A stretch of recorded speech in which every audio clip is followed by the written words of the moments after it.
Making sense out of today's news, here's Dr. Sebastian Gorka. All right, always, if you need to know the truth, if you want a news source that's reliable, we've got our list of the 14 most reliable sources, websites we rely upon here. I don't watch cable news.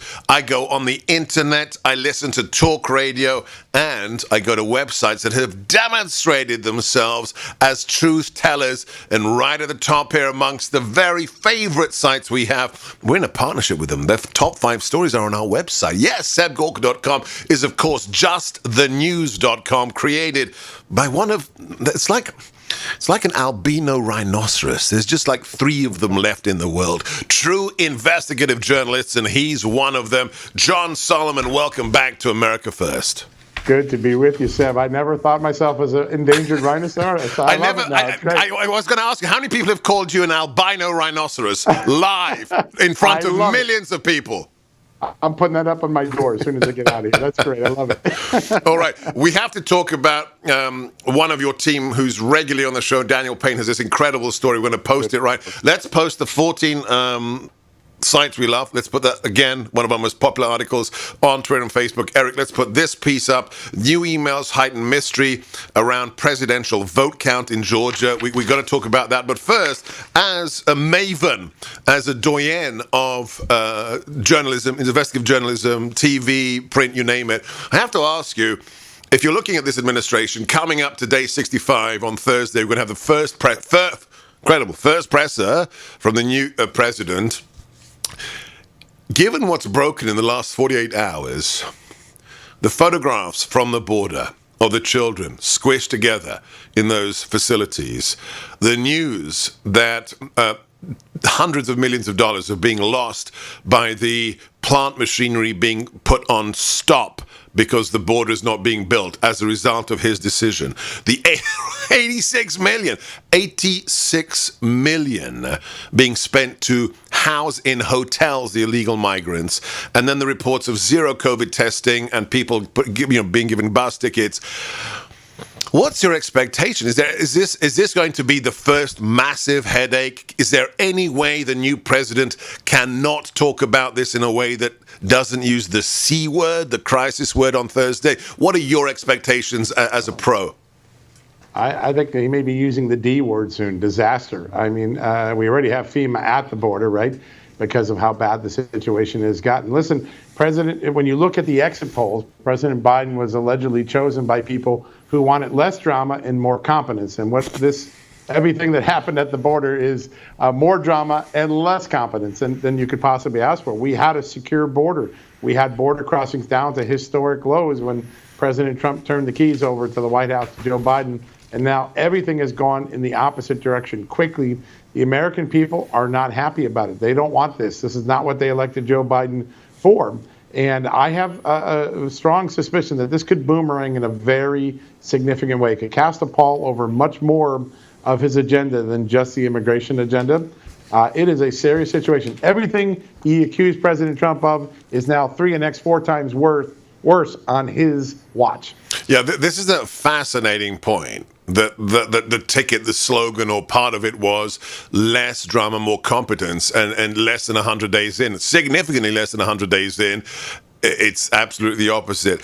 Give us your prediction. Is it going to be a Trumpian presser? Is it going to go on for an hour and a half, bombarded by questions of every variety, or is it going to be somewhat different, John? Given the early performance of the news media, I don't expect a lot of aggressive questions. They can't even report on the fact that the president of the United States fell on a going up the stairs at the tarmac. So I don't know how they're going to ask tough questions if they can't even cover something as simple as that with the honesty that you would expect the news media to. I think it'll be a scripted, organized news conference. I think President Biden will try to get out of there as quickly as he can, but, hit his top line messages. And it'll be up to the press to ask the sort of questions they always ask of President Trump. There are a lot of tough questions that deserve to be asked at this moment, and we'll see if he's willing or able to answer them. Transparency in this administration is not off to a good start. Just take the fact that they won't even let reporters into these detention centers where these children are being held, something that always was allowed in prior administrations. This is an administration struggling with transparency and accuracy in its account, and now it has a real crisis on its hands. Yeah. We haven't rehearsed this. We don't rehearse these, but I have to bring this up because we've discussed the comparison with the last president. Your reaction to the news that President Trump says he's going to be back in social media with a new platform that, quote unquote, is going to redefine the game. What do you think, John? Doesn't surprise me one bit. I always expected President Trump to get right back in the rodeo. He's already done that with some very strong statements in the last few days.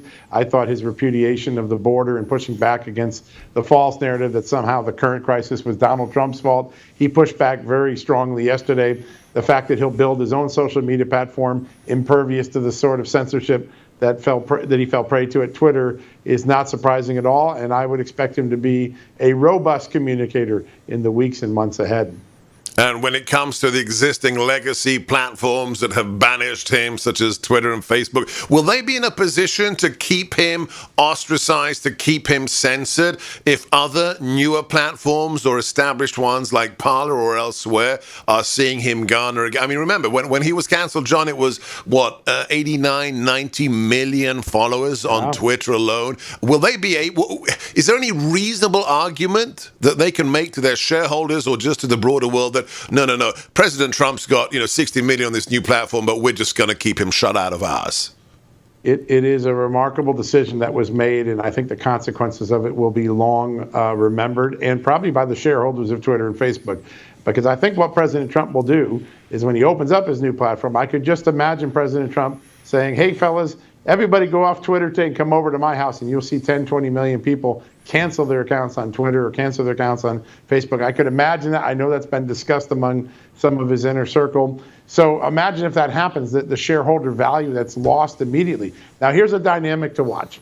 Reporters will cover what President Trump says on his new social media platform, and will Twitter, just like it did with the Hunter Biden laptop last October, will they censor news articles that try to legitimately cover President Trump's comments on his new social media platform? That's going to be the epic struggle. I think that'll play out early in the new Trump social media platform. And your expectation, are they going to try and hold this censorious line?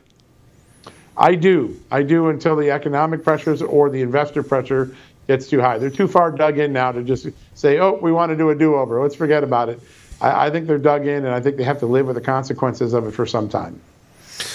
Incredible. The market should determine, the First Amendment should determine, but we are living in a very, very different age, and that's why websites like justthenews.com are so essential. Bookmark it today.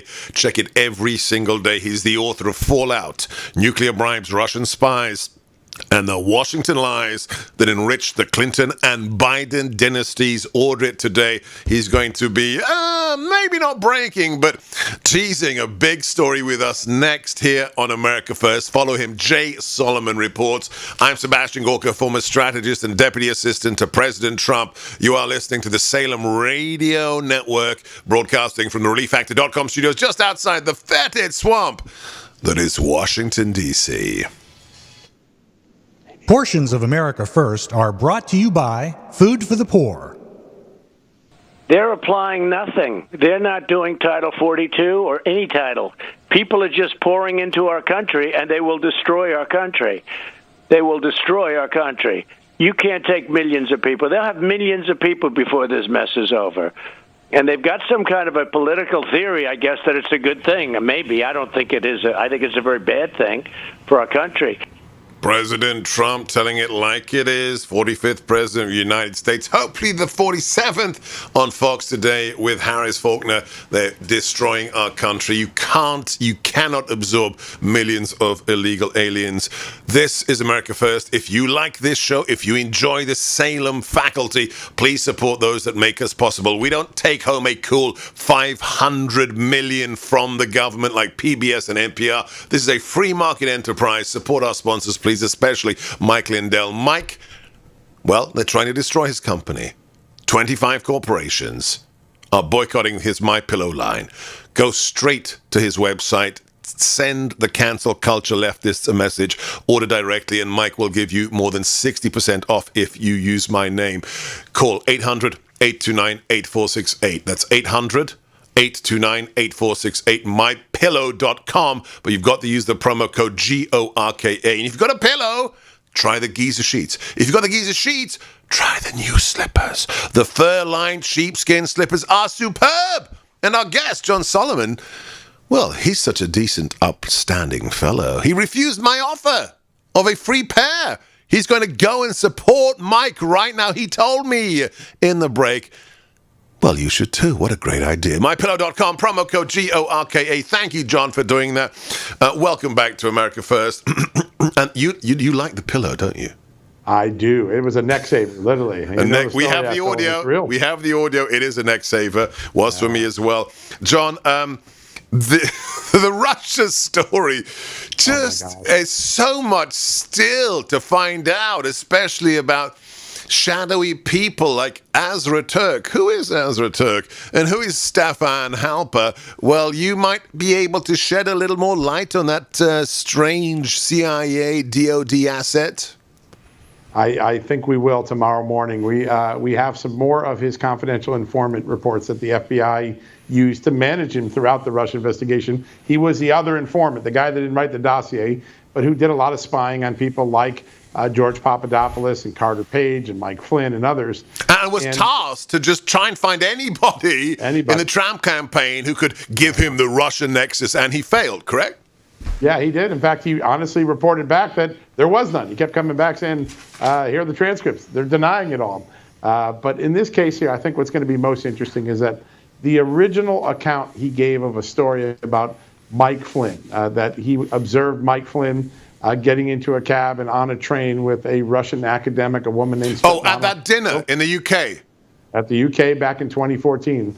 We now know from the documents we're going to make public tomorrow, that was part of the predicate of why they opened up on Mike Flynn, and that agents very early on determined that the allegation was, quote, not credible, or not plausible, not accurate. And despite that, they continued to keep the investigation open for months.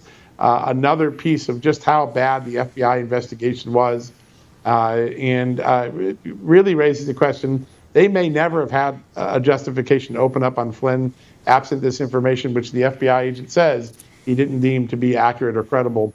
I think that that's going to be a pretty important story. We're going to let everybody see the documents. They can read them themselves, make up their own minds. That's why we love Just the News. You can drill down, you can find the original source documents. It's not opinion journalism, it is real investigative journalism. Last question, we're talking to John Solomon. Go to justthenews.com, get his book Fallout.